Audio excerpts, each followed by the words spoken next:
Здравствуйте, зрители моего канала! В сегодняшнем видео я бы хотел показать вам фильмы американского режиссера и бывшего каскадера Дэвида Линча. Это относительно молодой режиссер. В прошлом году ему исполнилось 50 лет. И фильм начал снимать не так давно. То есть первая картина, которую я сегодня покажу, вышла в 2014 году. Так получилось, что у меня на сегодняшний день в коллекции все 6 его картин. То есть он с 2014 года выпустил 6 фильмов. И в сегодняшнем видео я все эти 6 фильмов покажу вам. Итак, хочу начать с его первого фильма. Этот фильм называется «Джон Уик». Такое вот британское издание данной картины. Издание без русского языка. И это первая часть Джона Уика с Киану Ривзом, с которой началась эта серия. Здесь Дэвид Линч выступил сорежиссером данной картины, но там из-за некоторых этих он здесь не указан в качестве режиссера, но он также снимал, и поэтому везде написано, что это также его картина, как режиссера. Такое вот издание. Видим Джон Уик, 4К диск и Blu-ray диск, не залоченный на регион. Это вот первый фильм Дэвида Линча, который вышел в 2014 году. Фильм Джон Уик. Далее, следующая картина, которую я вам хочу показать, этого режиссера. Фильм, из-за которого он не стал сорежиссером во второй части Джона Уика. Это фильм под названием «Взрывная блондинка». Жанр в чем-то похожий, но по времени он отдален. То есть Джон Уик, там события происходят как бы в наше время, а здесь события происходят несколько раньше. Такой вот фильм «Взрывная блондинка». Здесь снялись в главных ролях Шарлиз Терон, Джеймс Макэвой. То есть в роли этой взрывной блондинки здесь Шарлиз Терон. Это американское издание без русского языка. Далее здесь такая вот рекламка. И здесь два диска. И как обычно у дисков Universal американских, Blu-ray однотонный. Здесь в данном случае черная картина, черная у нас поверхность накатки. А вот 4К диск с изображением. Такой вот фильм. Неплохой шпионский боевик данного режиссера Дэвида Линча. Мне понравилось, поэтому взял себе в коллекцию фильм этого режиссера «Взрывная блондинка». И это второй фильм Дэвида Линча. Далее переходим к следующему фильму. Этот фильм уже с русским языком. Это российское издание. «Дэдпул 2», режиссерская версия. Здесь режиссером выступил Дэвид Линч. Здесь, видим, снялись Райан Рейнольдс, Джош Бролин в главных ролях. Такое вот издание. Открываем. И здесь два диска. На одном диске режиссерская версия длинная, а на другом диске обычная версия кинотеатральная. И здесь идет такой вот буклет. Буклет на английском языке. Не стали его переводить. И этот буклет с текстом и такими вот рисунками, где кратко пересказывается сюжет данного фильма.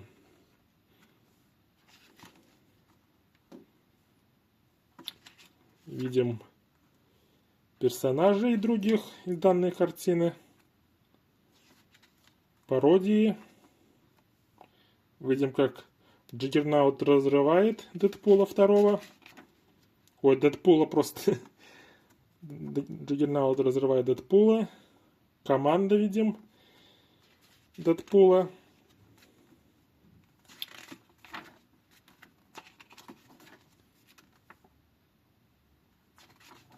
И на этом картина заканчивается.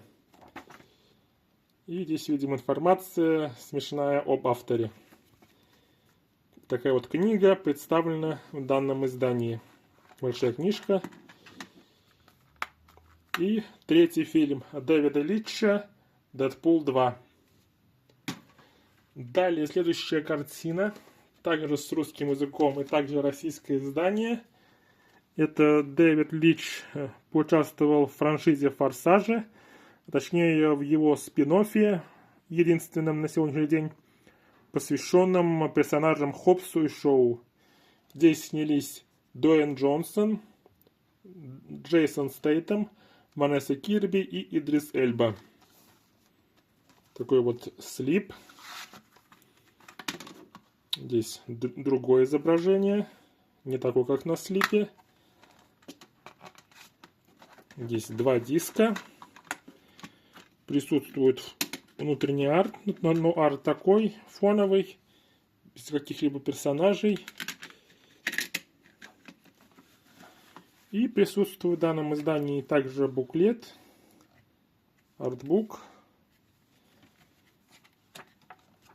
в котором представлены кадры из фильма. И также видим подписаны персонажи. Люка Хоббса сыграл Дуэйн Джонсон, а Декарда Шоу сыграл Джейсон Стейтем. Дальше Хэти Шоу, Ванесса Кирби. Бристон Лор, Идрис Эльба. Видим автомобили, которые здесь, и другая техника, что были в картине. Видим кадры из картины. Два главных персонажа. И на этом данный буклет заканчивается. Такое вот издание. И это был четвертый фильм Дэвида Линча. «Форсаж, Хоббс и Шоу».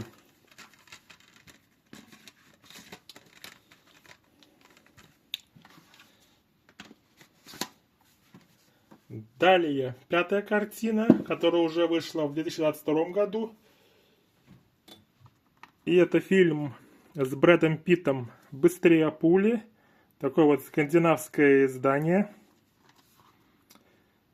Издание с русским языком. Причем в этом скандинавском издании оба диска с русским языком. Но минус такой, что обычный Blu-ray с русским языком, он залочен на регион Б. Но вот у Blu-ray, у 4К диска такой проблемы нету. Но вот если нет мультизонального плеера или нету плеера зоны Б, то обычно Blu-ray не посмотришь.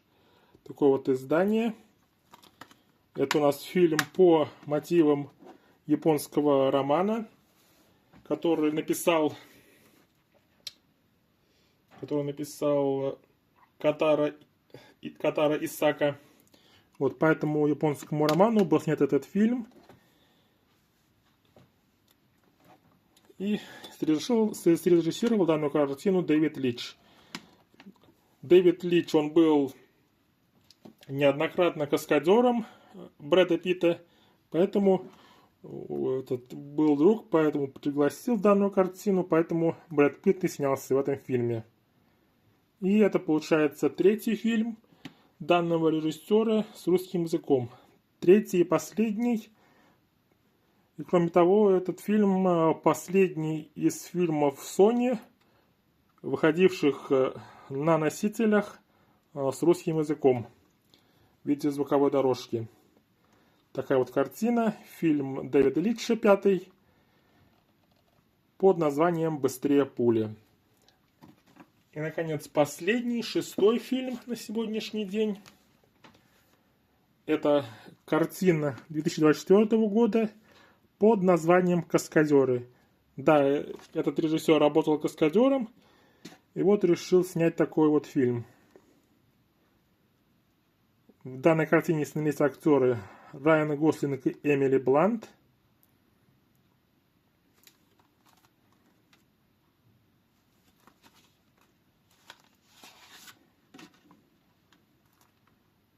Здесь повторяет обложку слипа. Издание американское, без русского языка. И в данном издании 3 диска, то есть 2 диска в формате 4К. На этом диске представлены театральные версии и дополнительные материалы. На втором диске представлена расширенная версия и обычный Blu-ray диск, на котором представлена театральная версия, кинотеатральная версия. Такое вот издание. Фильм «Каскадеры». Неплохая картина, мне понравилась, поэтому взял себе в коллекцию. Это получается 6-й и последний на сегодняшний день фильм данного режиссера. Но в 2026 году должна выйти 7-я картина у этого режиссера под названием «Как ограбить банк». А на этом данное видео все. Подписывайтесь, ставьте лайки и ждите следующих видео. На этом все. Пока-пока.